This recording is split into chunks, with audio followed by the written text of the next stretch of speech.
Hey! In front of me is HUAWEI Nova 10 and today I would like to show you how you can connect it using Bluetooth.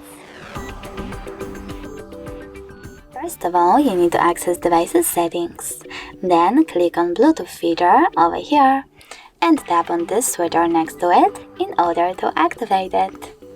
From here, you need to wait for available devices to show, and when they do, click on the chosen one. Now, in order to connect, you need to select pair in the pop-up and wait for the other device to do exactly the same. As you can see, my devices were successfully connected. In order to disconnect them, select this gray icon next to chosen device and tap on Unpair at the bottom. If you want to connect to the same one, just click on it and do exactly the same. Thanks so much for watching. If you enjoyed this video, don't forget to leave a like, comment and subscribe.